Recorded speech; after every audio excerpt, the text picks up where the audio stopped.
Together we stand, divided we fall. We should throw hands before we bear arms. For all the victims, I'm crushed by your loss. Even though you're gone, we still holding on. No matter where you go, I'ma keep holding on. Standing in the rain, we gon' get through the storm. Yes, the tide close, it might hit the coast. I'll be by your side, we still holding on. Yeah, yeah, we still holding on. In your brown eyes, I can see hope. Man, the world cold, it's hard to cope. I got your back and we still holding on.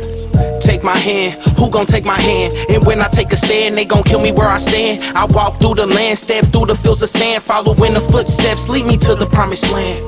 Heal the world, words is not enough. I'm fighting for the ones not standing up, that can't speak up. It's hard enough that they indulge in killing us. No matter where you go, I'ma keep holding on. Standing in the rain, we gon' get through the storm. Yes, the tide close, it might hit the coast. I'll be by your side, we still holding on. Yeah, yeah, we still holding on. In your brown eyes, I can see hope. Man, the world cold, it's hard to cope.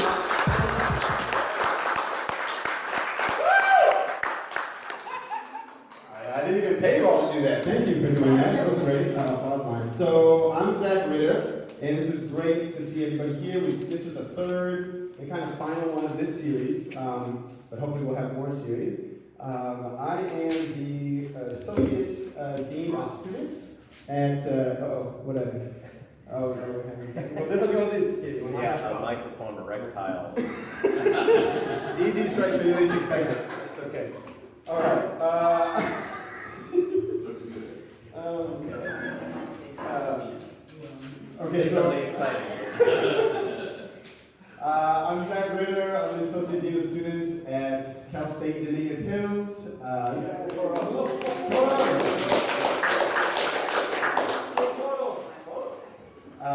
And before that, I was the Dean of Students at Harvey Mudd College, which is one of the Claremont colleges.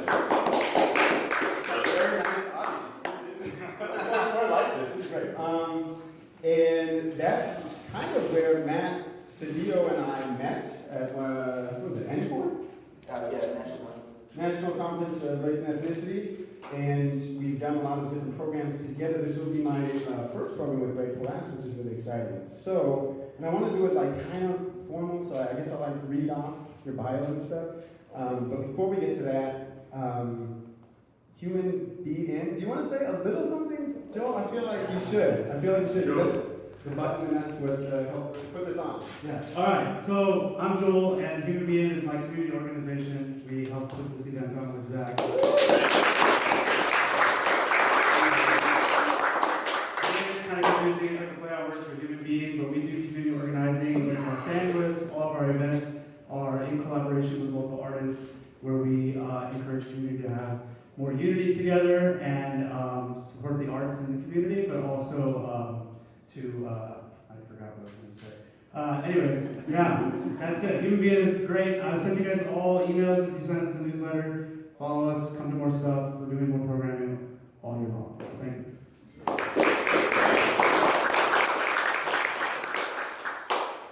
So let's be official here. Matt Sedillo is a Chicano poet, writer, creative director at the Daw Center of the Arts. Literary director at the Daw Center of the Arts, and public intellectual, called the Poet Laureate of the Struggle by Dr. Paul Ortiz, and the best political poet in America by Greg Palast.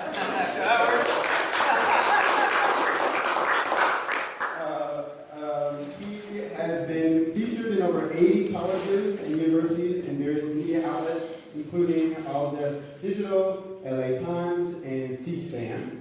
Okay, so give it up for Matt Sedillo.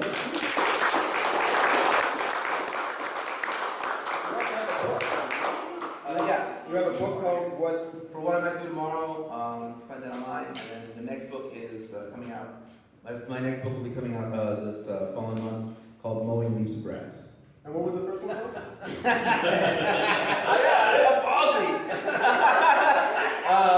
The first one's called For What I Might Do Tomorrow, and the next one coming up will be called Mowing Leaves of Grass.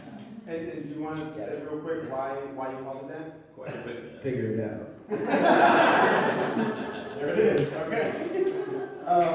Okay, and then we have journalist Greg Palast. He's been called the most important investigative reporter of our time, up there with Woodward and Bernstein. Palast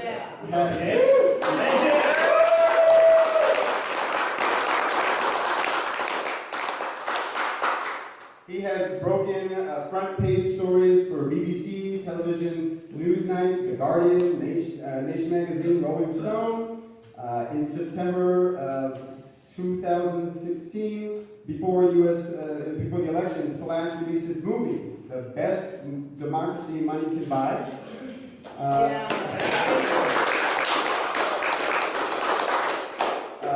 A tale of billionaires and ballot bandits.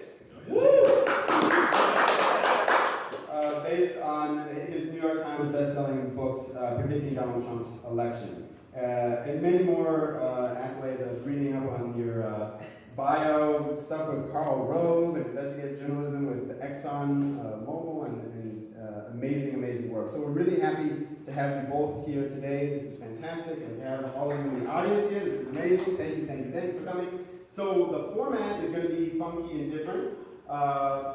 What's going to happen is I'm going to throw out some questions to them, and they're going to talk to each other in dialogue with interstitial poems. They're just going to start doing poems here and there. And then we want it to be participatory. So later on, we want you all to ask questions of our guests. So how does that sound? Great. Okay. All right. So let's see. What's a good first question? So, one of the main themes of today is this notion of... Wait. I need to Go ahead. say something. I just want to say why I hate Highland Park. Now that I'm here, or hipster perk, whatever you want to call it. But right down at the end of Avenue 50 here is Ramon's Rags to Riches. Just opened up. Great vintage clothing store.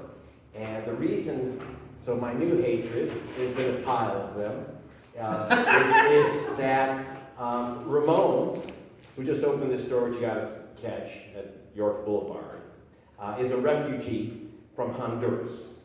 And right now he's kind of scared about going back because he was told pretty distinctly by his family, by the way, because he's an out gay man, that he and his family's progressive politics combined mean that he will last exactly 1 week alive if he's sent back.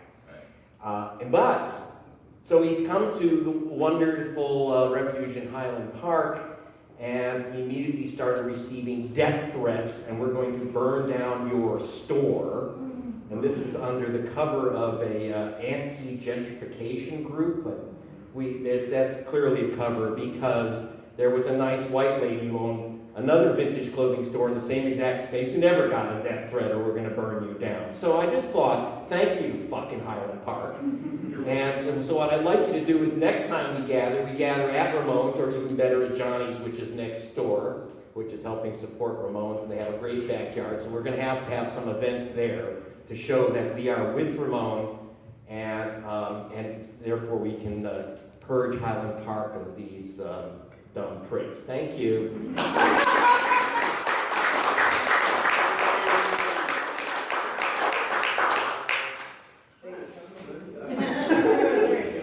What he said. So one of the main themes of this afternoon is journalism and poetry, right? Because we have two amazing journalists and poets, but they're also poets and journalists, right? So it's confusing. So what does it mean in an age of almost non-truth for two professions which are based around truth-telling to be on the stage here? So are journalists poets? Are poets journalists? And how does that all work out? So for our first kind of question, are poets journalists and are journalists poets? And how does that all work? Yeah, I mean, like, obviously, if you're, it depends on the audience. And the audience comes to look for, the world's out there, and we have this world called journalists, and people who tell the truth, and people who mostly tell lies are what we call journalists. I'll let Greg talk more about that than because I'm sure he knows much more of the ins and outs of that. But any of us who consume news know that. So I think that that's true. And there's also poets lie too, though. So there's a lot of these liars. So it's really just important to really try to tell the truth. And the bigger and bigger platform you get, the more and more lies are incentivized, right? So it's very, very difficult to be a professional truth teller. It's very, very difficult to do that integrity. It's very, very difficult, once you start getting somewhere in your field, to keep being honest, because lies are so incentivized. So I feel that that in many ways, poets can be like journalists. Because there's an audience of poets, people who wouldn't necessarily pick up a newspaper, but are consumers of art, right? And that's a good way to look at information. And our journalists, poets, some journalists write very beautifully, and some write horribly, And again, it's the lies that are incentivized. So I think whatever you're doing, you really need to tell the truth. Whatever medium it is, it's really telling the truth is a passion that should be. Yeah. Okay. Since this is billed as a poetry gathering,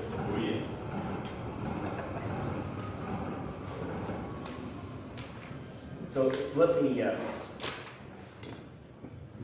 me begin, if I may, with a very short poem, just a quick page, and I call it Tomatoes. My mother hovered over these state vines, the sweet fuzz of pale green stems. By August, the heavy air leaned on them when the sky cracked with lightning. The stakes held the rain, and the fat beef steaks swelled. On the chopping board, I ran a serrated knife across their thin skin for thick slices. Water poured from the pulp and seeds of the quadrants.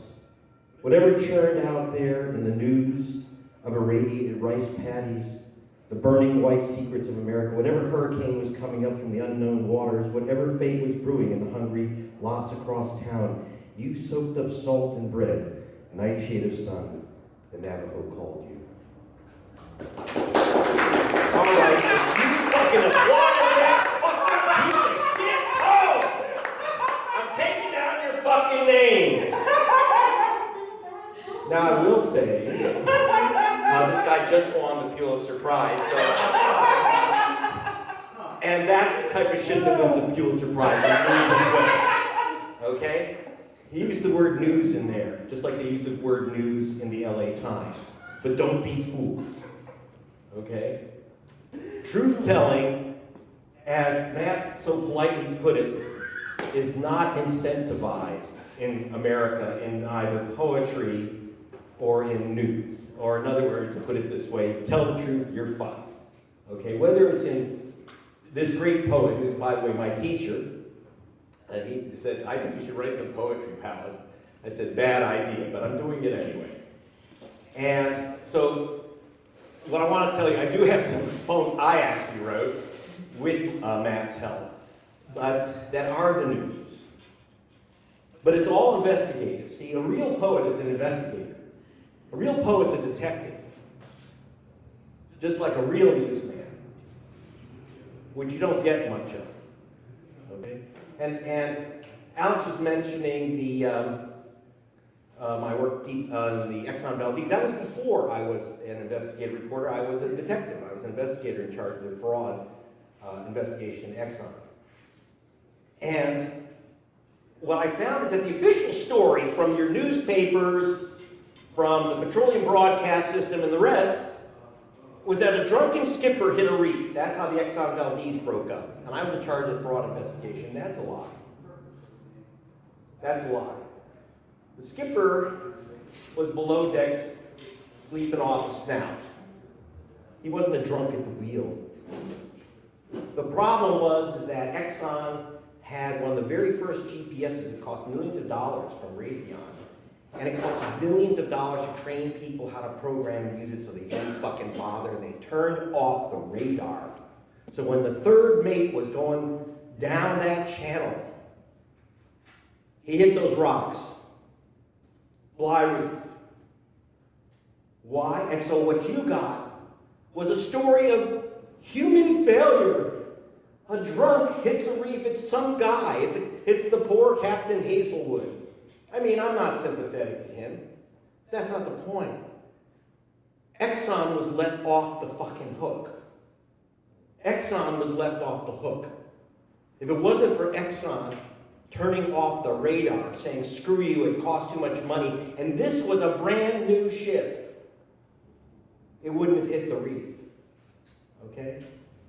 And the reef would not have been destroyed because the real villain was completely hidden and you never got the story. The real villain of this is British Petroleum, BP. They owned the whole shipping system. It was their job. It was their job to make sure that there was spill equipment.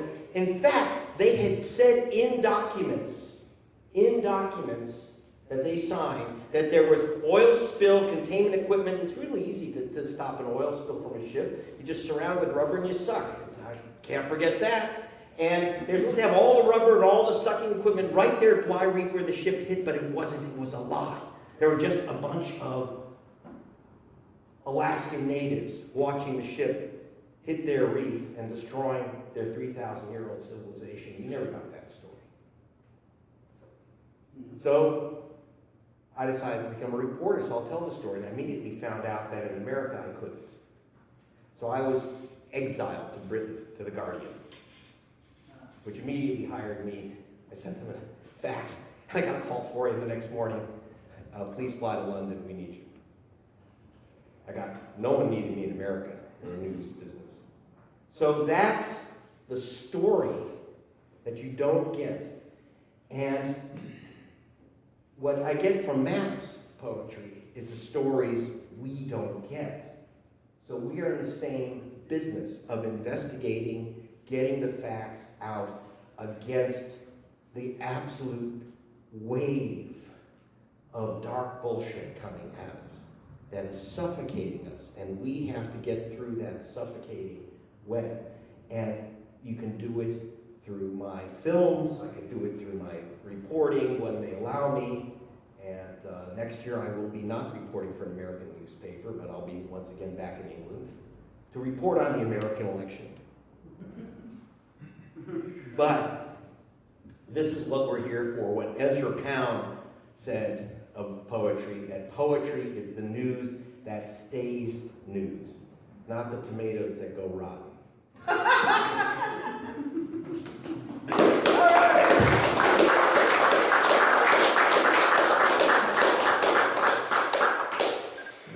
So, in a way, well, both of you are artists, right? What, you're talking about Highland Park, and you're from Sedillo, right? What role, are you from Sun Valley?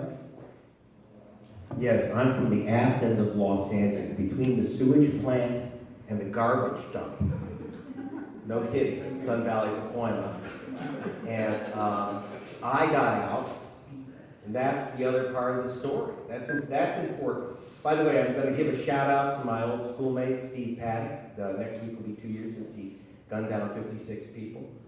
And unless you understand where he came from and where I came from, you will not understand where he ended up. And that's very important. That's part of the news as well.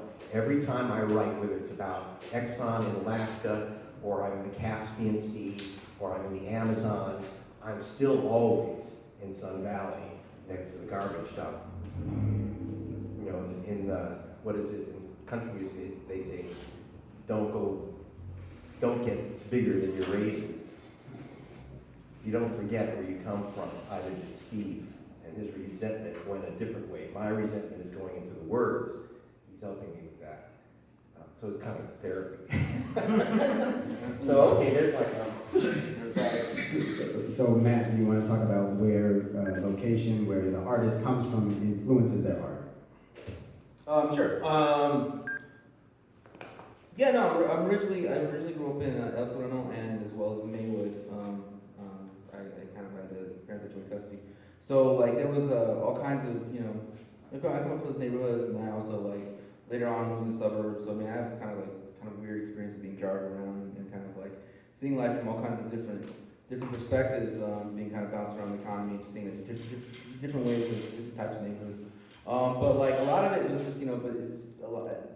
You're influenced by your surroundings, but you're also just influenced by the kind of person you are, And so like I've always been somebody who just like was really, like always willing to fight and always willing whatever. So like every time, seeing that though, being bounced around kind of like class backgrounds, in a way, it gives you like a perspective to like what a like an illusion so much of it is. Like what an illusion so much of these airs that people put on, or these things that people put on, the distinctions that people think about because of the different communities. It just becomes like so like apparent to you. This sort of fucking grand lie it is that like, you know, the students in this school district should be any different from there, should be any different from there, should be any different from there. And like I've experienced all of it. I mean, I've experienced both things. I've been on both sides of that question. And so like it's you know, I mean it's racist in both situations. In one situation everybody's getting shit on, in a situation you're individually getting shit on. But so like I mean it's not, you don't escape that. But generally speaking,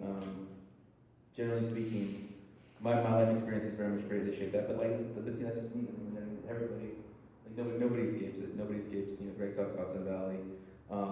You know, I don't escape the stuff I come from. And nor do I want to though. I mean, I fucking what else? I love, you know, maybe not so much, but like, you know, that's more because no problem. Maybe nothing against Southeast LA. It's more just like my memories there are less pleasant. I was with my dad. So, but anyways, more on that later. Well,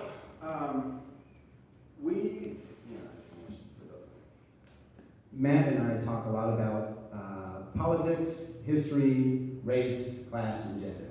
That's what we always talk about. And you told me something that really changed my mind about kind of the hatred of the president right now. Can you tell us a little bit about your take on how Trump was historically known for anti-black racism, and then he quickly switched over to anti-Latinx racism? It's an interesting story. All right, I'll get that, but I'll do a poem after that. And then we'll start this poetry. Yeah. But like, no, I have this one thing I would talk about if you look at like Trump, you have a whole long history of Trump. You know, he comes into the news. Him and his father come to the news in the 1970s, talking about. I'm not talking about just being exposed for violating the Fair Housing Act in like it was in 72, 73. That's when Donald Trump and Fred Trump were in trouble for that. And that's how he becomes a public figure, actually, through that. You fast forward to the 80s, he takes out an ad in the paper to try to railroad the Central Park Five, trying to basically get them executed. So he's got this long history of attacking the black community. What he doesn't really have a long history of is attacking specifically Mexicans. He really doesn't have a long history of this like attack on Mexicans. You don't see that until like the election of 2015, and there's clear reasons why. And the clear reason why is that Jeb Bush is the front runner. And in order to win the Republican primary, he has to knock off Jeb Bush. Jeb Bush begins the Republican primaries that was already won because since 2013, we're hearing that it's going to be Clinton versus Bush. We're hearing it's going to be this race of dynasties, right? And so in order to get rid of Jeb Bush, he has to find where Jeb Bush is weak. And so Jeb Bush is clearly weak because he's cutting ads in Spanish, he's cutting ads. He announces that he's going to run for president bilingually, and 2 days later, Donald Trump comes down the escalator and says Mexico sending drug dealers and rapists. And then everything kind of falls from there. It becomes the most explicitly anti-Mexican, primary campaign that I've ever seen in my lifetime. Explicitly, it's against a lot of different people, but like it's really heavily anti-Mexican. So this kind of takes on begins taking on a life of its own beyond just getting rid of Jeb Bush. It takes on a life of its own, and it begins to really speak to what the face of like political reaction is probably going to become in this country for the next 40 years.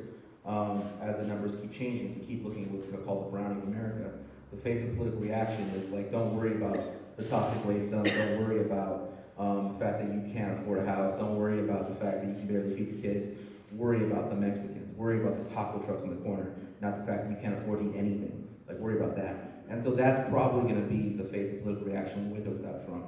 So that's kind of like where I'm coming from, is why I started this thing called the Southwest Political Report, and why I started a lot of the things I started doing. I'm working on a book for University of Wisconsin, nonfiction called Taco Trucks in Every Corner. That's just how I am. I try to say intelligent things, but I should be really shitty about it. But so that's that. But I want to do a poem now. I want to do a poem since we mentioned Donald Trump. Want to hear a poem? Yeah. All right. Customers and Confederates, Crusaders and little Davy Crockett's picked their politics in Alamo's gift shop. Sunday nights in Columbus and Monday morning lynch mobs. Not all Nazis at the street. Not all Klan washed their own sheets. keyboard cowardice to come from, how's that racist? Let's try to stay objective. The right to free speech. Fuck your words. Fuck your hat. Fuck your leader. Fuck his tan. Fuck a registry. Fuck the band. Fuck your law. Fuck your order. Fuck your walls. Fuck your borders. Fuck you, Chachi, and fuck Ann Coulter. Taco trucks. Every corner. Fuck some nuance. I speak plain. Fuck America. It was never great. Fuck Hulk Hogan and fuck John Wayne. Fuck Latinos for Trump. Gusanos. Cristeros. Vendidos. You look in the mirror. You got such confused. Once they build a wall, well, they meant your ass too. So fuck little Marco. We Chingolete Cruz. Fuck Paul Ryan. Fuck Mike Pence. Fuck Mad Dog. War is not defense. Fuck Betsy. Fuck Perry. Fuck Ron. Fuck Ruby. Fuck Blanca. Fuck Melania. Fuck Jared. Fuck Diane Jr. Fuck the Mercers. Fuck Miller. Fuck Spencer. Fuck Chris Kobach. Fuck Michael Savage. Fuck Lou Dobson. Fuck Steve Bannon. Fuck Rex Tillerson. Fuck Jeff Sessions. And fuck you, Ben Carson. You know damn well those are slave ships. Fuck Donald Trump. Fuck his whole crew. If you're down with Donald Trump, well then fuck you too.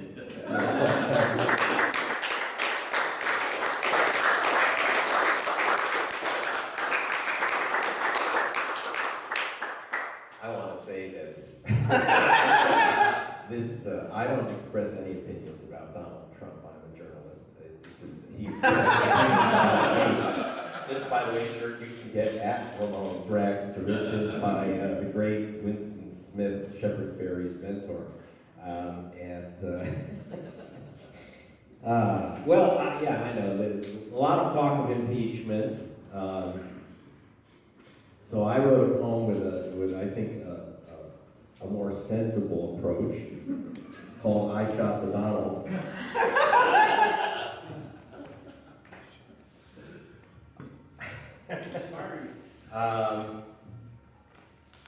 Let's see. I kind of have to stand up simply, because I've got a twisted rotator cuff. I'd like to say it's punching out bad guys, but I was trying to play paddle, to learn paddle tennis. Serves me for trying to do a yuppie fucking sport, for which I pay a heavy price. This is, people actually don't understand, the real Donald Trump. That's why I think that this is important, because he was a friend of mine. Actually, in reality, he actually was one of my references when I had a detective agencies. I kid you not. I'm not making that up. I mean, I could, but I didn't. I don't lie to you, by the way, just so you know. Some of these things in this poem are not exactly nonfiction, but we're going to do our best. But anyway, I shot the Donald. Okay, understand, he was my bro. My man, Donnie.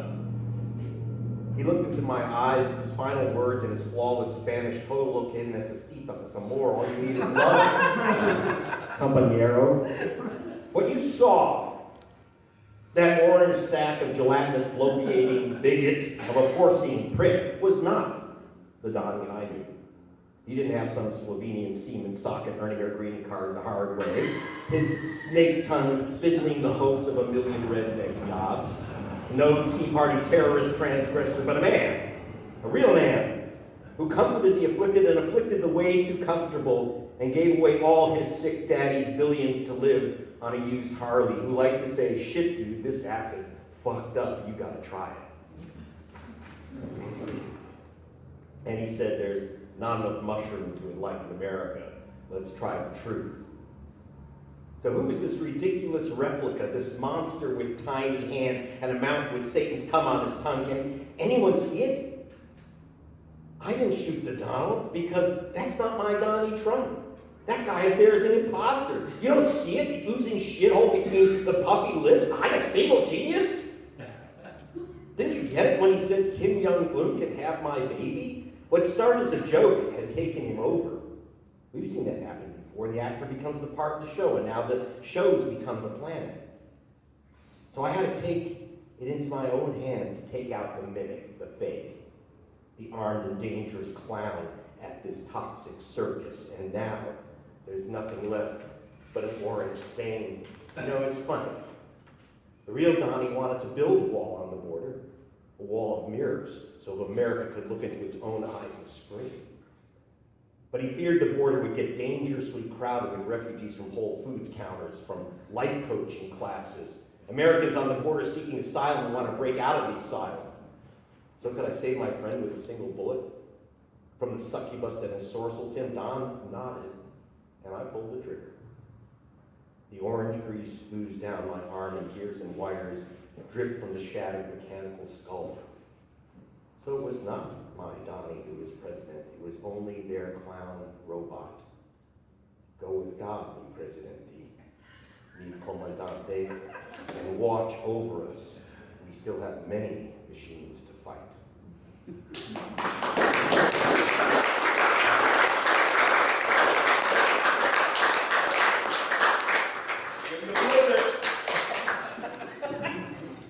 I want to do another poem. Let's keep doing poetry.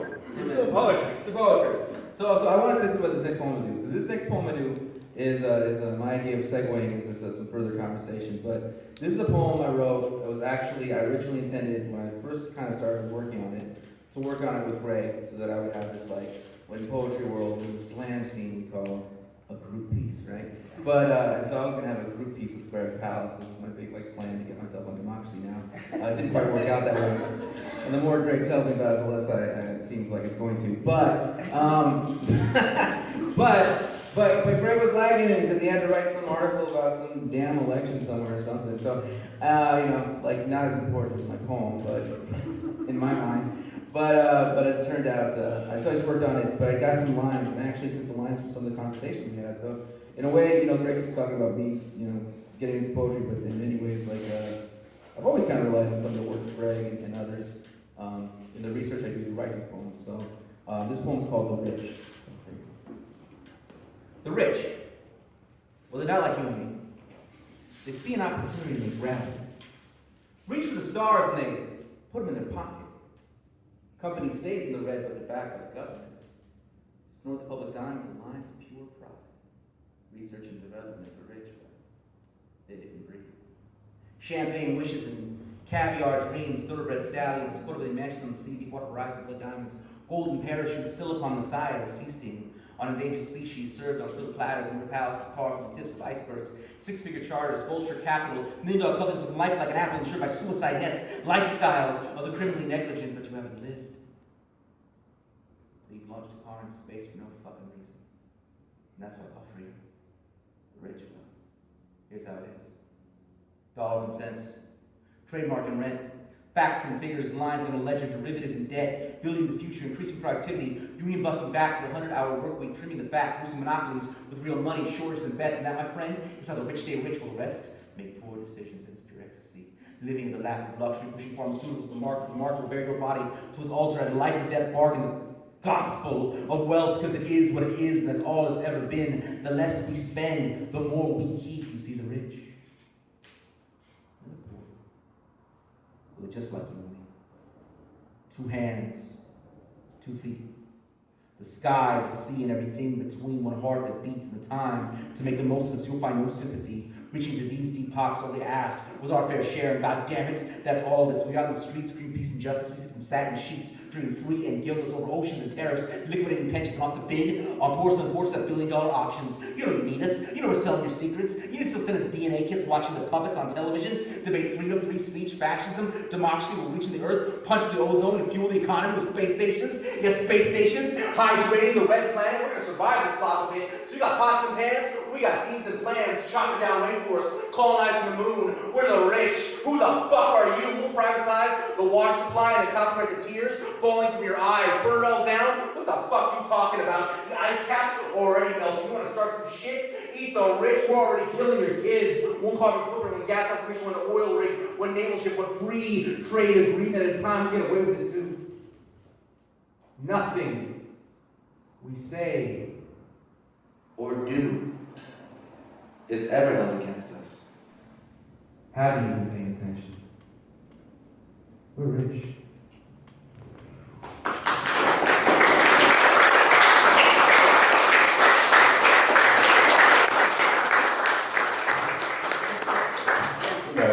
It's like I remember when I was a kid in San Francisco and Chuck Berry just started playing a solo. Miles Davis just waved everyone off the stage, so I wasn't going to add to anything.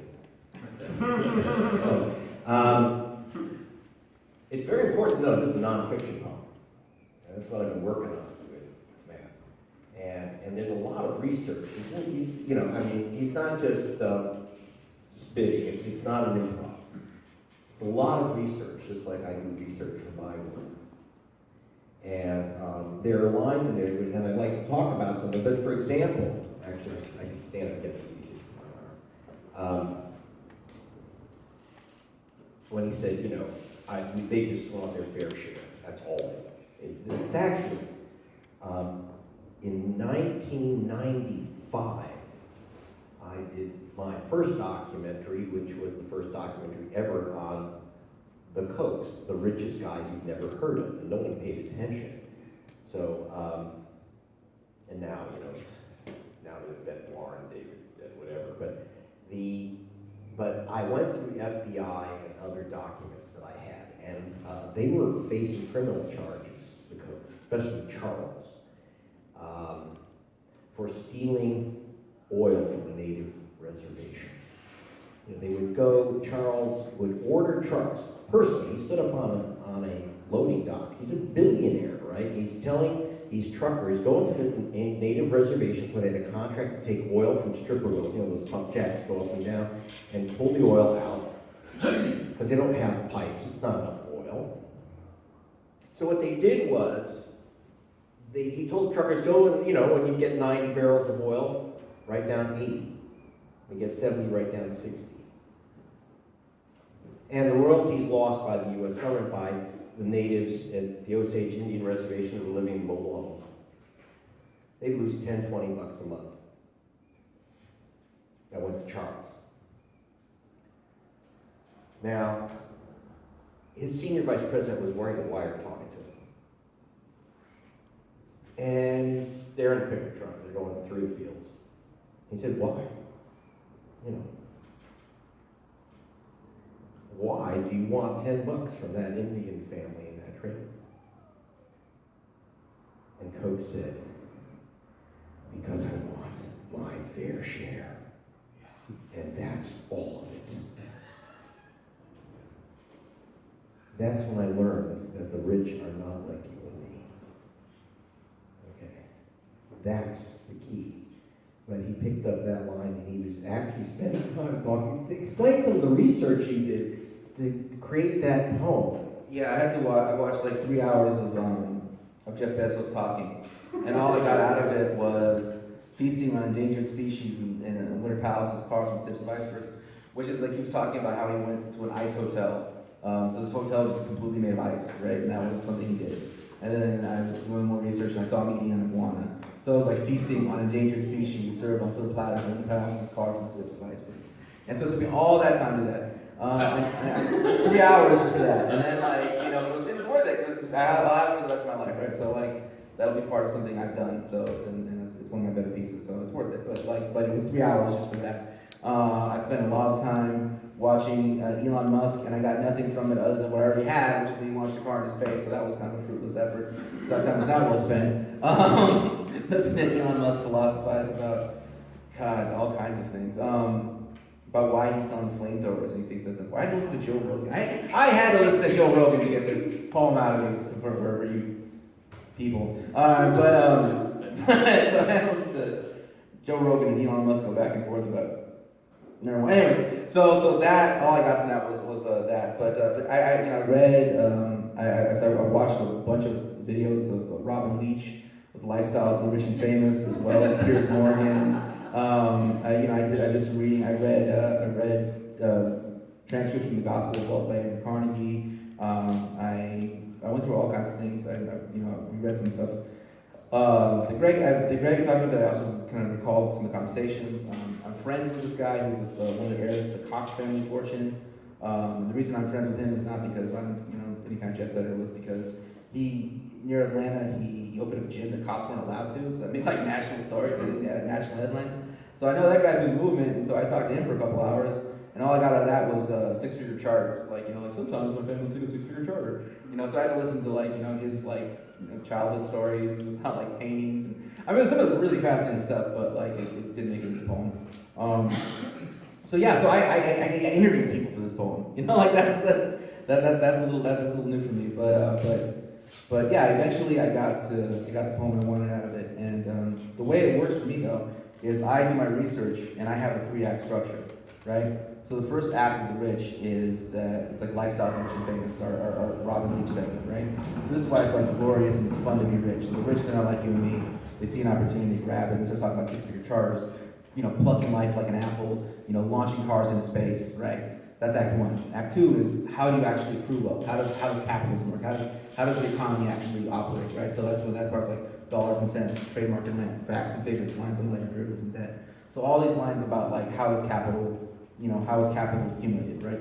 So that was the second part. The third part is like the rich, they're not like you and me, they're gonna leave us to die. They're gonna colonize the moon, they're gonna, whether or not that's gonna work, whether or not that's possible, that is the dream. Rather than try and like reverse anything that's been done, the dream is to colonize the moon and leave us on a dying planet. So like that was the third part. And so that was, I knew any lines I came up with, they had to figure either into 1, 2, or 3. And so I opened 3 separate Word documents. So it's not just a question of doing research, it's a question of execution.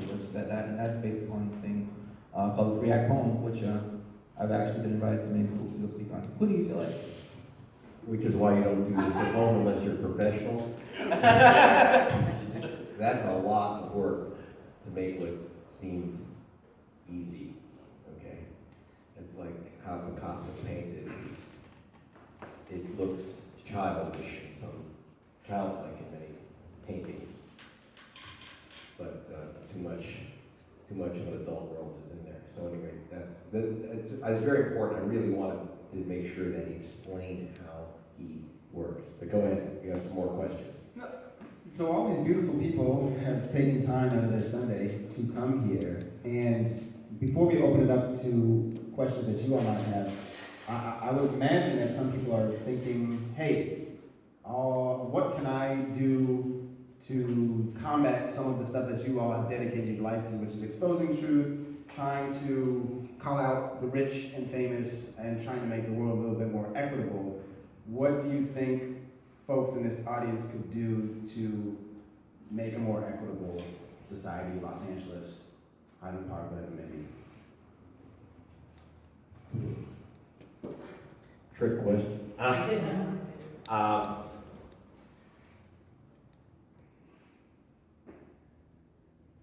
We're in the business, like you say, it's kind of highfalutin to say the truth. We're in the information of telling you what they won't tell you. Okay, so one thing, if you have sewage coming into your home, you kind of cut off the sewage pipe. So cut off that sewage that is, the foxhole, MSDNC, and the rest of the toxic spume. Get it out of your head. Use some mental floss here. If you, I hope that you're reading the LA Progressive. Read the LA Progressive. I hope that if you have a subscription to the LA Times, very important that you cancel it immediately and stop reading it. Because they lie to you for money, and they're not even good at it, okay? So, for example, and it's good enough, so one thing you can do is you can show up at the Left Forum on its closing evening at 4 o'clock, I think it'll be when I'm doing 4:45. Okay, well you can show up earlier, it's okay. At 4:45, my investigative reporting, I will be doing an investigative verse play with Lee Beck, who's here, and great Lee Beck, and others, about asking questions, should we bomb the LA Times again? It was bombed, blown up in 1910.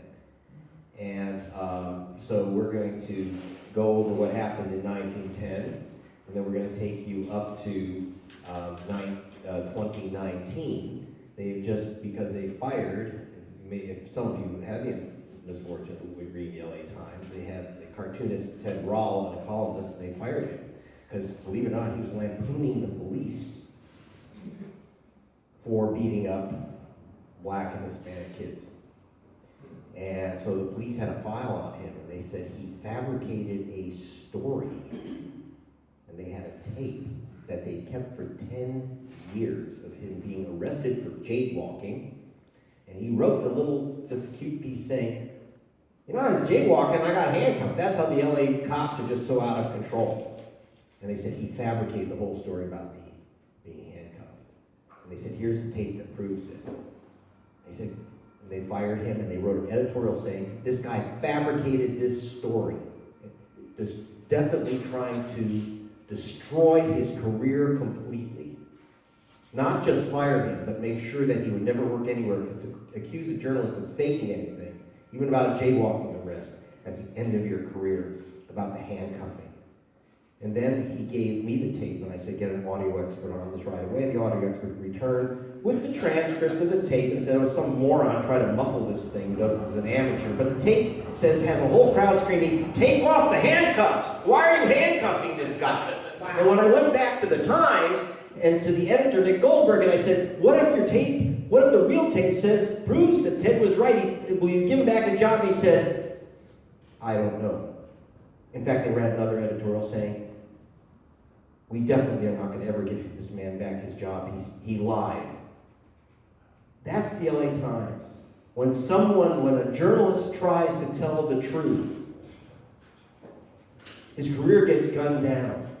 I've been in other nations where they don't do it by character assassination, but they use it by guns. I was investigating British petroleum in the Caspian Sea, and one of the other journalists working committed suicide. He really wanted to commit suicide because there were 2 bullets in his head. I kid you not. And no, this ain't a poem, but this might explain some of why the LA Times was so intent on getting Ted Rall. This is a story from the Financial Press. Los Angeles Fire Police commit $110 million to aid funds. But if you read this bit in the Financial Press from when Rall was fired, turns out the actual owner of the LA Times was the LAPD. The police union owned the Los Angeles Times, and that's how they got Ted Rall. That was so important to them that they had to buy the Los Angeles Times to get rid of Rall. So that's one paper. One paper. And so what you have to do is, number one, get the news that stays news.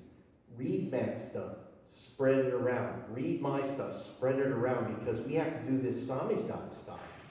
You're not going to get it in the LA Times. You're not going to get it in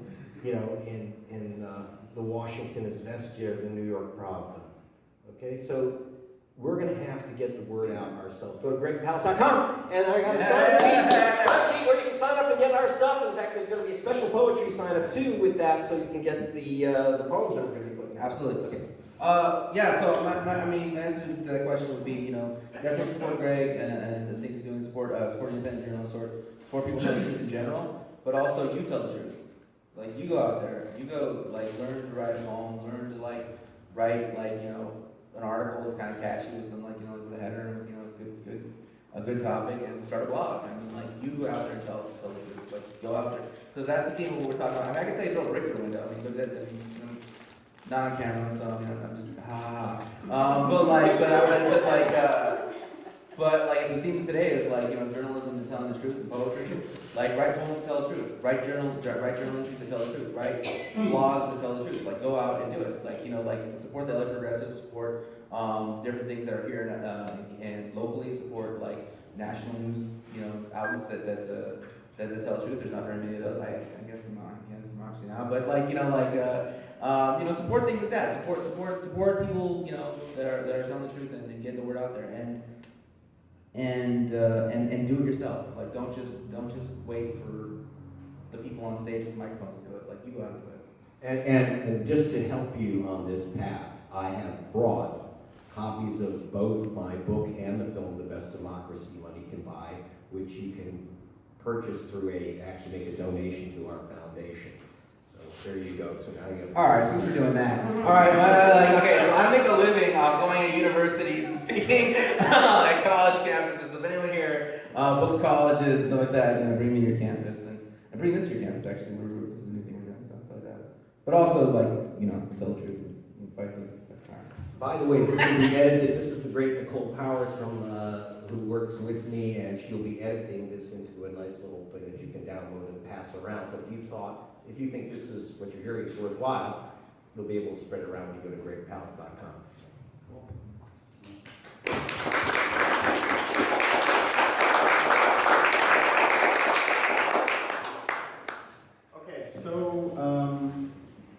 open it up, but, okay, I'm back.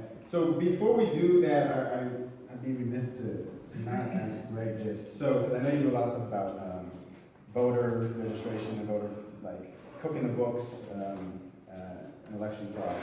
So, yeah, my dad is in the audience, and my family's in the audience, and my girlfriend's here, so thank you for being here, all of you.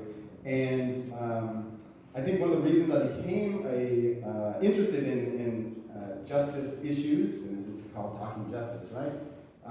Is because every night I would come home and the news would be on, we're talking about news, and it would be a running commentary from my father about what you thought of the news and how this person's lying or this person's telling the truth, and it was a history lesson on the side of watching the news. And so, I thank you for that. And something you always taught me was, get out there and go vote and get out there and do something about it.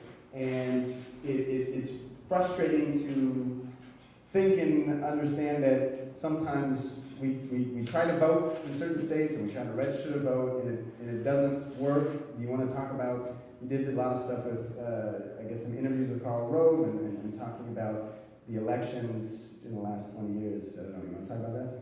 With the next one. Sure. All right.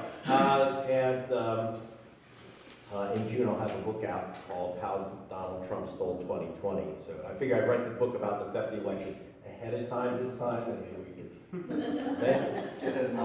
Because several bestsellers after the fact. Now, so we do have, so basically two things. Number one, you have to vote. Number two, it's not easy. They remove you. It's called purging. They wipe you off the voter rolls. They don't count your ballots. They hand you something called provisional ballot. It was lovely, actually, in 2016 to see white people handed provisional ballots. I've never seen that in my travels in America. I kid you not. These are, okay, back in 2000, I discovered, while working for The Guardian, of course, not a U.S. newspaper, I discovered that Katherine Harris and Jeb Bush, the governor of Florida, she was the Secretary of State, she was also running the vote and chairwoman of George Bush's campaign for president, have removed 56-some thousand black men from the voter rolls because they were ex-cons not allowed to vote. And except that I got my hands on the computer disks, and turns out that exactly none of them were ex-cons, but their crime was voting while black. I'm not guessing about the race because it said DLA next to their name, blah. And actually, just show you, even I was a bit naive. I said, what is blah? Why blah, blah, blah? And it was black, okay? Because once, about every 12 names was WHI for, white or wissy or something. And so they removed all these black folk, and that's how George Bush became president of the United States, by winning Florida by 537 votes, not counting more than 50,000 black people removed from the voter rolls. And since then, they've gotten better at that game.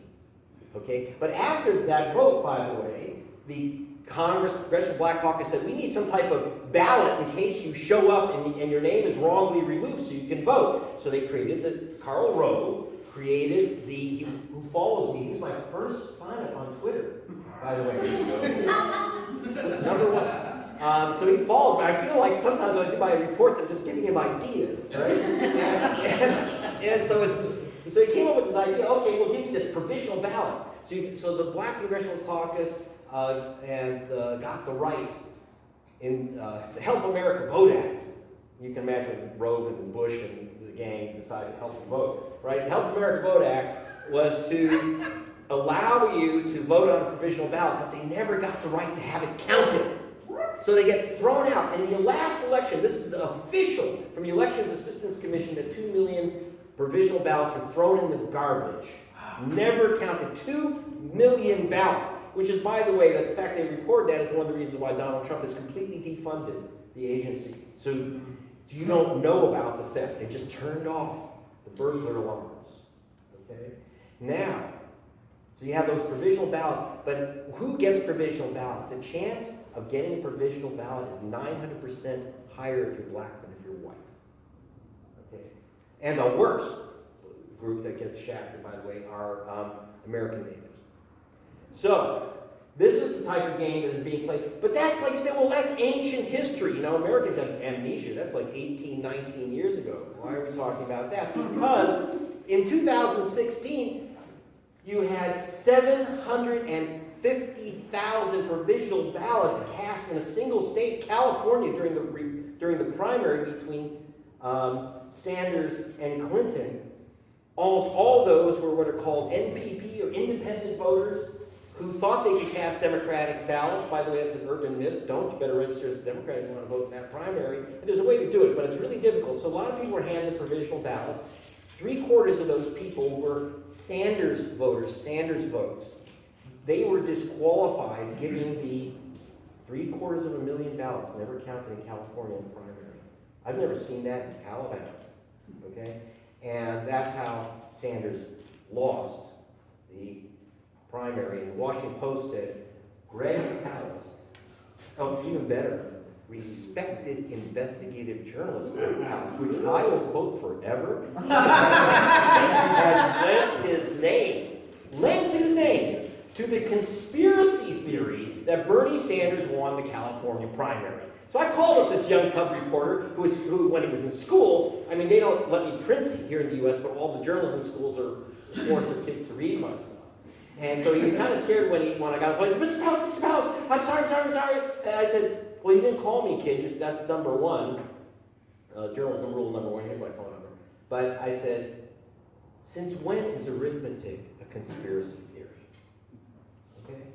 This is the problem. The news you don't get. I am just happy that they spelled my name, even say I was a conspiracy. Right? And you know, it always gets a laugh from the conspirators, of course. But the thing is, this continued on. So it's California. I was just in Georgia in 2018 for the Palast Investigative Fund and for Salon.com. And before that, in Georgia for Al Jazeera, of course, had to be terrorist TV. God forbid we should get American TV to cover this. And Rolling Stone, which is, you know, the AARP rock newsletter. And don't tell Jan I said it. So for these Outre outlets, I've been in Georgia for 6 years, and in 2018, a black woman ran for governor. For the first time in American history, which even shocked me. Never, ever had a black woman run for governor in America. And she won, but as she said, I won, but I won't be inaugurated because they removed 340,134 votes illegally. Go to gregpalast.com and get this information. I'm not guessing about that number because I got that number by hiring a bunch of Silicon Valley experts going through every name that they pulled off the voter rolls. More than 1/3 people, almost all voters of color, were removed. Now, what they did in Georgia was a test run of a brand new system that is going to re-elect Donald Trump and re-elect a Republican Senate. And by the way, it's not because I'm against Trump. You know, I don't care. No, how he feels about me is one thing. If people want to vote for this guy, vote for him. Okay? Then he wins. But again and again in America, in 2000, 2004, 2016, the person that the people voted for was not elected.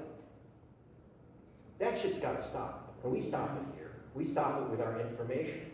There are ways to stop it, but it has to do with being knowledgeable and being inspired. And that's where the poetry comes in. That's why I'm so interested in working with Matt. Because, you know, it's music, it's song. I'm also working, I hope he shows up any minute because he just got off work, is hip-hop artist Jevin Lamar. I hope he'll make an appearance here. And he, you know, so we're working on hip-hop tracks. Whatever it takes. Movies, cartoons. That's why I work with Ted Raleigh. I have a Saturday morning cartoon with Keith Tucker, the guy named Kinky. Anyway, but whatever it takes, Skywriter. Play. Yeah. And a play. We're doing a play on again, October 13th, 4:45 p.m. Occidental College, Left Forum, closing. So I'm just saying is that whatever it takes to get the word out, people have used everything from spirituals to get out the information on the Underground Railroad. Now this is the Underground News to protect yourself, protect your vote. And by the way, for those idiots who think whenever, I've heard this from Democratic Party leaders, Greg Palast, shut up because all you're doing is discouraging people from voting. Because they think, oh, their vote won't count. No, I'm saying fight for it. They're only stealing it because it's really valuable. And if the burglars are hunting around your house, you don't open the doors and say, come on in. You fight it. You fight it. Greg, what happened in 2013 at the Supreme Court that enabled these states to drive so many voters off the rolls? I mean, I'll make that quick. That was the case in Shelby v. Holder, okay, in which the Voting Rights Act was gutted. What we mean by that is until the decision of the court, 16 jurisdictions, including New York City and Arizona and Alaska, because not just black people that get shafted. In New York City, they weren't letting people from Puerto Rico vote. These are American citizens who moved to New York. So there's discrimination against all people of the non-white color persuasion, or the non-green color, a lot of poor people, students too. So the court said that these 16 jurisdictions no longer had to pre-clear. That is, they could change their voting systems and start wiping off people without asking the Justice Department for permission, because the Justice Department had to say whether it's racially biased or not. Of course, the current Justice Department wouldn't be much help. So 2013 changed the game. Agent Orange would not be president if it weren't for the 2013 decision, because it allowed another system that I exposed in Rolling Stone Al Jazeera called interstate cross-check, which he mentioned in his poem. A guy named Chris Kobach of Kansas. You can't remember that name, just think KKK, but it's in his poem. Okay? His poem should have gigantic fucking footnotes, because it tells you there's so much information compressed in there, you know, that if you really open it up, it's going to explode in your face, and that's the exact point, right? And that's why I'm working with Matt, hopefully feeding him some good stuff and getting some stuff back, and that's what we're trying to do. But yeah, 13 was devastating. Did it also paralyze the Democrats, and that's why they're not doing anything? Okay, the Democrats have been in a kind of a coma for as far as I remember. I mean, back in 2000, when those 50-some thousand black people were removed from the voter rolls, and Al Gore knew it, by the way. He was informed before my publication by one of the people on his team. They said a journalist in Britain has uncovered the actual mechanism by which they stole the election from you. Because remember, the count was not over, it was still in front of the Supreme Court. They said, so now we have something to take to the Supreme Court. And Gore said, well, who's the journalist? And he was told Greg Palast, and his response was, we hate that son of a bitch. So the Democrats aren't in love with me either. How do they rationalize their behavior? And how do they rationalize? I mean, one of the things I should mention, Stacey Abrams, again, and it's of course that she is, you can't forget that she's a black woman. She was the very first Democrat in my lifetime to say, I won, but the election was stolen from me through racial Jim Crow tactics and citing my stuff. But the important thing is that she stood up and said the election was stolen. I would like to see someone from the Congressional White Caucus say that too. Isn't it they're less paralyzed, more just following the lead because they got the same donors the Republicans have, at least the leadership does, and therefore, isn't that why they're not doing anything about? They're constantly protecting. Like, it seems like Nancy Pelosi's been protecting Trump this whole time. Well, let me quote the poet laureate of the struggle.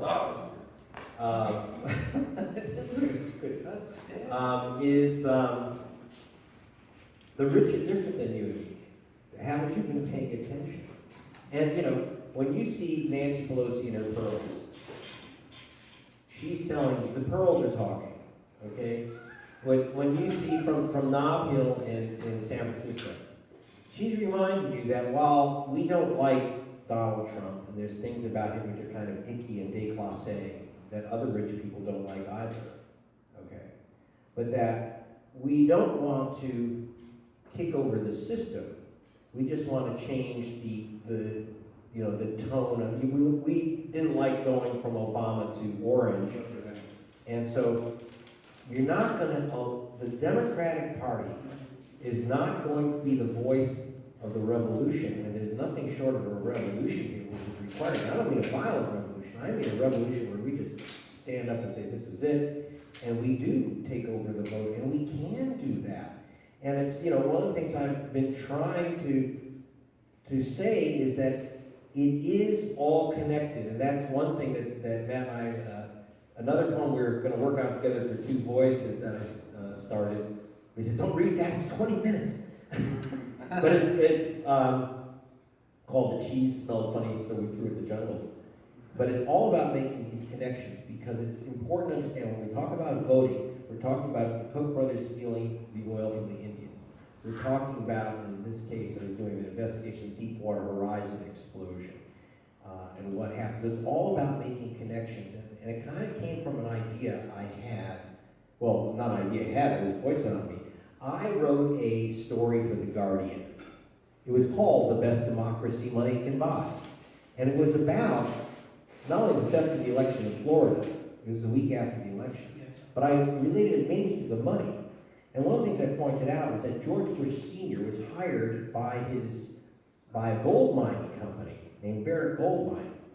And that what Bush had done, Barrick Gold Mining was handed the largest gold mine in America with several $1 billion of gold in it by being allowed to use the old Claims States Act. They paid the U.S. government $10,000 for this multi-billion-dollar gold mine in Nevada. That was secured by Bush. Bush then got a job as a multi-million-dollar consultant days after leaving, after being booted out as president. They paid him millions. So I got sued by Barrick Gold Mining because they said, and under British libel law, you can't win. The truth is not your defense. So I never said that he got the job because he gave them the gold mine, right? What I said was, he gave them the gold mine, and then he got the job for millions. And they said, any reasonable person reading that would think those two things are connected. So I was sued for libel, because someone might make that connection. And that's exactly what I want you to do, is start making connections. And that's why when he's talking about all these things in a single poem, whether it's what happens in Sun Valley or with the Koch brothers, it all is connected. And making those connections is the vital, vital thing. One more question. Killer Mike says that we, whether we're black, white, or anything, that we're all just arguing about who's got the better master, technically. And how do we, because we've been so bombarded since we were very young with corporate ruling class propaganda, we've been programmed by it, and our software is it's perverted by it, it's corrupted by it. How do we convince each other of that fact, and then start trying to help reprogram each other? Well, let me take a stab at that first. So the reality is that, if you grew up in a certain time period. I mean, it depends what generation you're talking about, but a lot of us grew up in a certain time period that's influenced by television, right? Television, like these videos, commercials, right? And so these are really dynamic. They're very dynamic. There's crisp, cross-cutting images, and all of a sudden you're here, you're there, and it's it delivers information in mind in a really quick way, right? So you have to become a very dynamic communicator. I can give you an inspirational answer, but I'm gonna give you a technical answer. The real answer is you have to become really, really articulate, beyond articulate. You have to be able to speak in a way that shortcuts the mind, right? It just short circuits the mind, and you can deliver information, right? So this poetry was saying feasting on niche species, service so plasma, more palaces, carved tips of icebergs, 6 feet charges, ultra capital, million-dollar companies life like an apple, shared by suicide nets. I wasn't able to do that at first. It took a while. It took years to get to that point. So crafting information, finding ways to do things, even Greg seems like he's shooting from the hip. That kind of dynamic kind of public speaking that he's doing, that takes years to develop. It takes years to be that good at that, right? It takes takes years to be like that, and I'll segue into this as though it was a casual comment, right? And segue into like, and that's why, blah, blah, blah. You know, like that was actually, there's a skill and there's a craft to all of it. So how do we deprogram each other? By getting even better than the commercials, by getting even better than the papers, by getting even better than, it's a technical question of like, how do you talk about corporate propaganda, how do you develop you know, truth delivery systems? How do you deliver truth delivery systems that can't compete with them, right? It's one thing to complain about them, it's another thing to beat them, right? And we can beat them. We can beat them. It can be done, right? But it's going to take work. It's going to take discipline. It's going to take like art, and it's going to take, you know, art at a very, very high level because they are very, very well trained. They are very, very good at what they do. They are very good at what they do. They are very, very good at creating these things that are very, very convincing. Now, they're lies and they're full of shit. That's a separate question, right? And they're well funded, right? And so, like, and they incentivize. Like, you think about it, there's a lot of, like, you know, the humanity's full of brilliant people, right? And there's rich people who incentivize using your brilliance to fucking lie, right? And so most people are gonna do that. So, like, it's not a testament to how smart you are with your ability to lie. It's a question of moral character, right? So if you have a good moral character, you're not gonna invest your life in lying behind other people. Instead, you wanna tell the truth. Like, that's cool, right? But your morality, your goodness, your inner goodness is not going to defeat their lives. What's going to defeat their lives is being really good at telling the truth. The truth alone is not going to, like, whatever. The fact that you're telling the truth is not going to defeat an ocean of lies. What we need is an ocean of truth, right? And there's more of us than there are them. We can win, but we got to be disciplined. We got to work hard. We got to work to say things in a way that people will understand and embrace in a very, very dynamic fashion, whether that's poetry, whether that's journalism, whether that's making films, whether that's whatever. We gotta become effective, dynamic communicators of the fucking truth.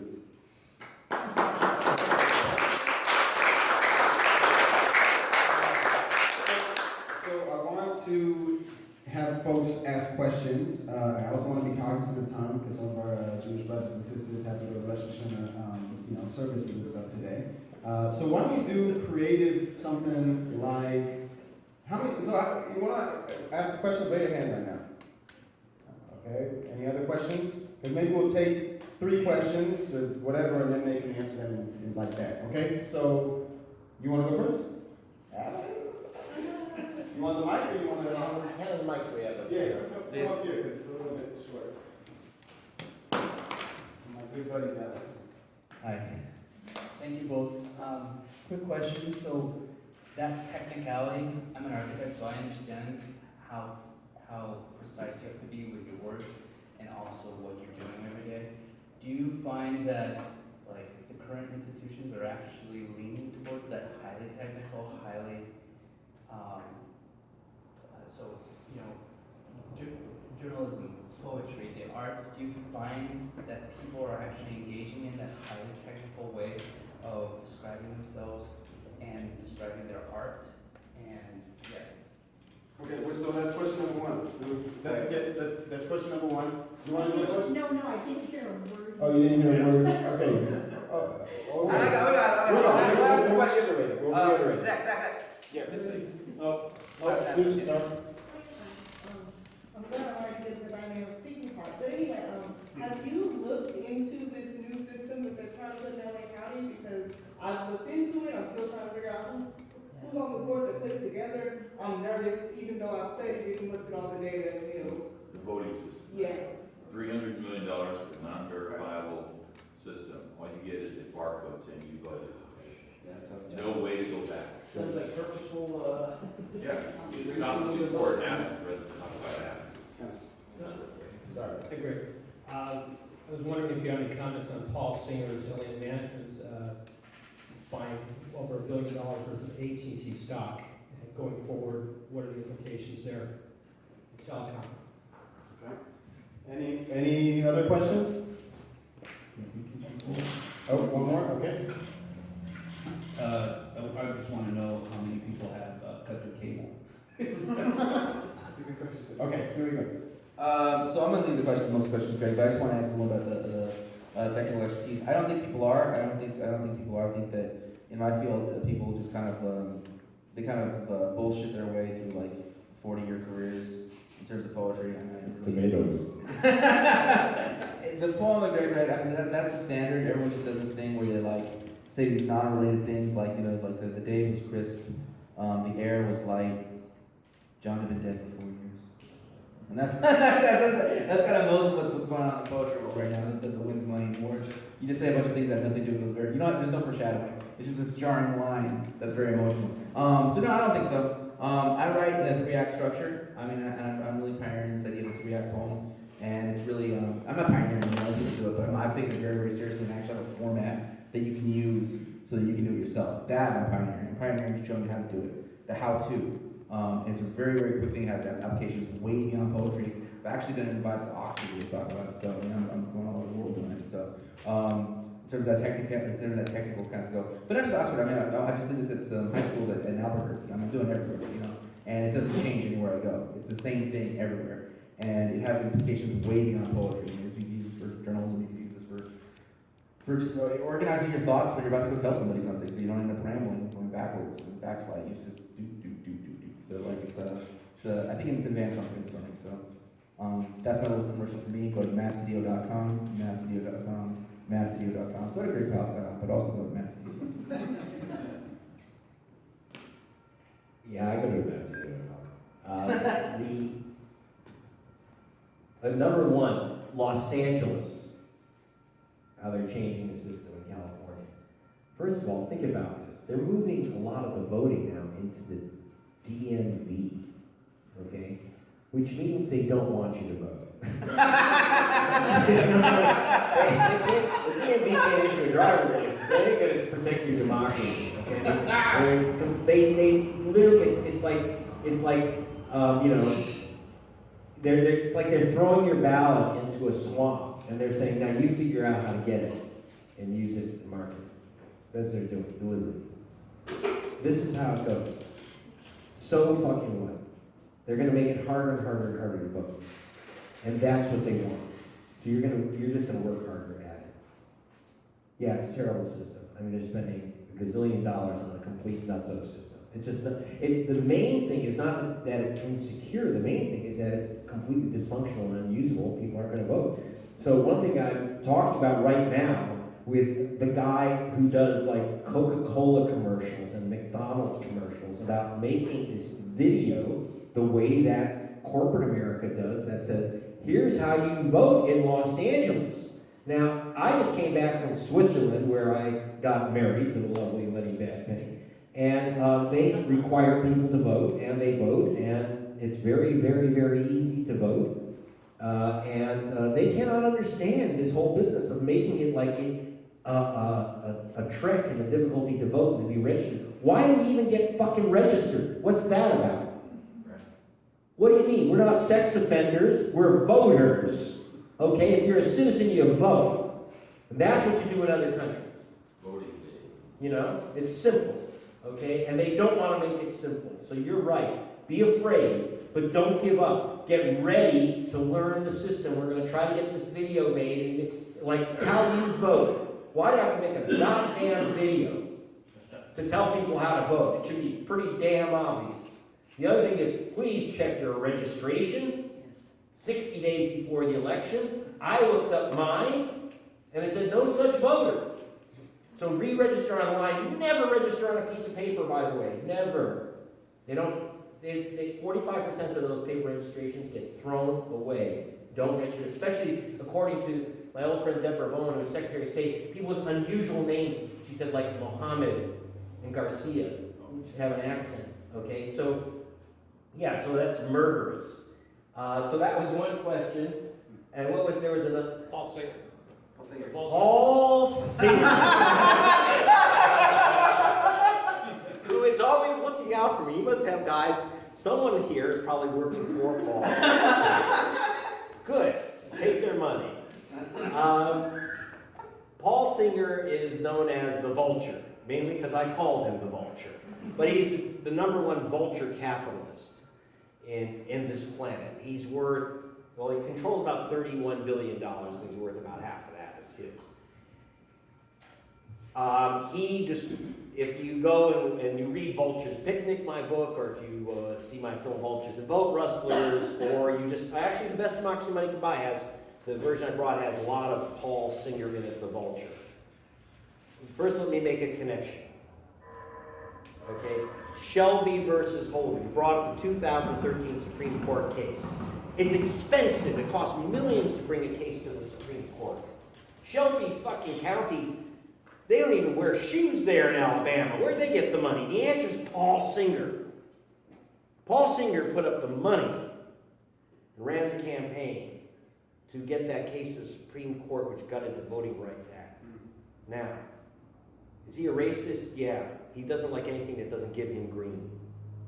And see, that's the connection. He understands if you don't get to vote, if voters of color are screwed out of their vote, he makes another billion, and that's what every billionaire wants, is another billion. Now, why did he take over AT&T? Well, one, because he wants another billion. But he needs to do a favor for his buddy, Agent Orange. And AT&T owns CNN, which has not been too favorable to Agent Orange. So if Singer takes over AT&T, not many people have the billions to do that, but he does. He can paint CNN orange. That's the plan. That's the program. That's what's dangerous. And let me tell you, and when I say he's been looking out for me, you'll see that I try to jump him a couple times. It's very elaborate, I'm one of the only guys who will show you a failed jump where it cost me thousands of dollars. You can donate to Palast Investigative Fund and Palast. Thousands of dollars to these jumps. And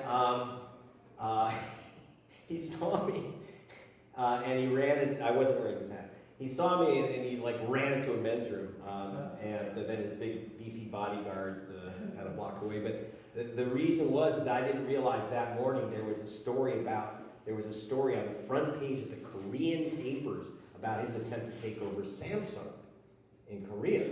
So he was on the lookout for me. He's always on the lookout for me. In fact, in the film, you'll see this thing where I'm wearing a disguise. Okay, I'm wearing a yarmulke, not much of a great disguise. It says Craig Castleman, which is a little bit of a, think about it, Craig Castleman on my name tag, and so I got this little thing with him and Marco Rubio. And I have to be paid to do that. And they clocked me. They said, and so these guys are talking their wristwatches, going, we got Greg Palast. And I thought, well, that's so cool. It's like Dick Tracy. He said, can I talk into your wrist? Can I talk to Mr. Singer? And I'm talking to the guy's wrist, Mr. Singer. Why do you need to buy the White House? So it's, this guy is very dangerous. I'm glad you brought up Paul Singer because in '95, like I say, I did the documentary on the Kochs, and now everyone's on the Kochs.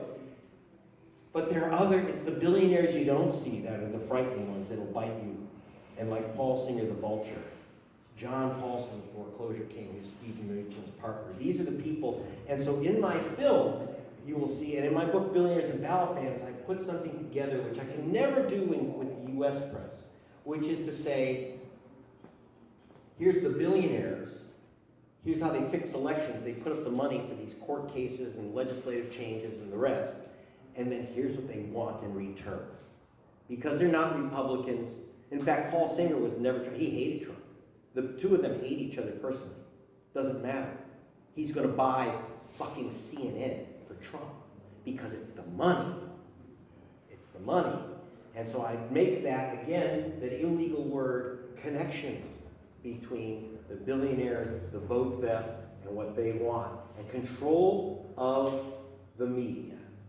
And that is number one, control of the media. So thank you for bringing that one up. How do they not have it already? I mean, there's 6 conglomerates sold everything you think. Well, okay, do they have it already? The answer is, well, that's why I work with The Guardian in Britain, which, by the way, it's not only foreign, and Al Jazeera, but in the case of The Guardian, it is The Guardian is a not-for-profit newspaper, just so you know. And of course, I work for BBC Television, which is subscribed or not-for-profit. It's not actually government. And this is important. So we cannot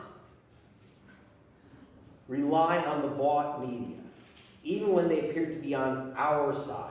Just because, remember, they pick, you know, their idea of democracy is they pick the candidates and you get to choose. Yeah. Okay? And that is our number one problem. So democracy means being alive to all the information all the time, and, you know, like I say, the news that stays news, the work that Matt is doing. So we have to preserve Pacifica. And Pacifica, yes, of course. Vote for me for Pacific Station. I'm running the station bro. Yeah, that's right. And I'm running on a campaign essentially that we need a KPFK that actually meets the Pacifica standards, which it does not currently, has not for the past, I don't know, ever since I've listened to it for the past, I don't know, 15 years.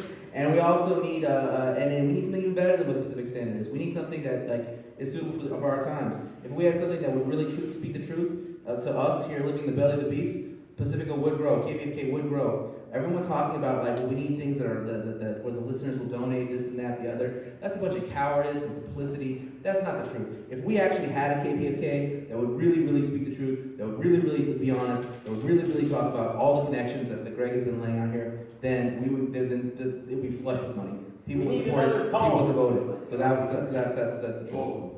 All right, Let's do a poem to wrap up. All right. Well, guys, I mean, obviously do a poem. I mean, like, I wish I had a poem about that. All right. She's sort of born in summer homes and palatial groves where pain was only to unfold from the page of secret gardens and red from groves, but not I. See, I come from the stock of star-eyed astronauts who greet the night sky with big dreams and wide eyes, always running down the Devil's Highway through occupied America. On the way back to house on Mango Street, and all those other books you don't want to read. Raised on handball off the back wall of Panaderia, born east the river, post Mendez versus Westminster, one generation with the red lines. And diplomas that were signed with those dreams. And that skin need not apply. See, I come from struggle. And if my story offends you, it's because you made the mistake of seeking your reflection in my self-portrait. See this. What's made of me about you? For son born of the Common Core, whose reflected faces grace the pages of documents discovered and age to be explored. Where old world hardships crashed against new shores, New England, New Hampshire, New Jersey, New York, for others, pushed off Turtle Island, Aslan, do not call this brown-skinned immigrant. Child of the sun, son of the conquest, Mexicano blood, run through the veins east side of Los Angeles. Tell him, a native tongue, the song will best be sung. Do not tell me who I am. Because I was raised like you. Miseducated in those very same schools of lessons and legends of honest Indians and Christian pilgrims and a nation of immigrants, all united in freedom. It isn't until they pulled aside my white friend, pointing directly at me and said, Scott, I judge you by the company you keep. You spend your time with this. And that same old story is 1846. The adventures of Uncle Sam, the stick-up man in Wetback. Show me your labor, now give me your labor, the melting pot was never made for the hands of cleaning. The American dream has always come at the expense of those who talk to you. You don't know that. You don't teach it. He'll write you a book, but you won't read it, so you know this is about you. In 1492, and the Treaty of Guadalupe, California missions and Arizona schools, these racists that try to raise their kids in cities that bear our names. You learn some of their days from Ferdinand to Minuteman, from Arpaio to Alamo, from Popoburio, Sobaquino, the Indian that lives in me, from 1868 to 1543, trying to bury us. They didn't know we were seeds, Canadian mines, Leno Strike, Plandeala, Luis Zapata, Joaquin Murrieta, Las Agalitas, Brown Moresi, Zapatistas, Rich Nixon, Sir Napoleon, from Peckinpah to Houston, from Munster Republic to Christopher Columbus, all the way down to Donald fucking Trump. We didn't cross the borders crossed us. Who you calling immigrant? Pilgrim.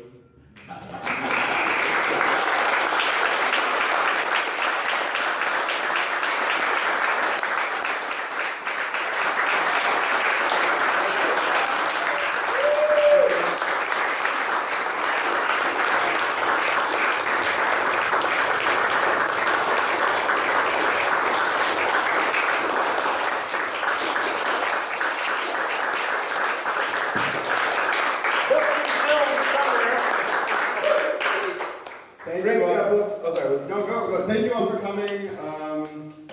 These folks will be around. Matt Sedillo, Greg Palast. My girlfriend and I just saw Dr. Cornell West the other day. He said social justice and truth is what love looks like in public. And so hopefully we made some of that love here today. So thank you all for being a part of this. And thank you again. Standing in the rain, we gon' get through the storm. Yes, the tide close, it might hit the coast. I'll be by your side, we still holding on. Yeah, we still holding on. In your brown eyes, I can see hope. Man, the world cold, it's hard to cope. I got your back and we still holding on. Yeah, we still holding on. Standing in the rain, we gon' get through the storm. Yes, the tide close, it might hit the coast. I'll be by your side, we still holding on. Yeah, we still holding on. In your brown eyes, I can see hope. Man, the world cold, it's hard to cope. I got your back, we still holding on.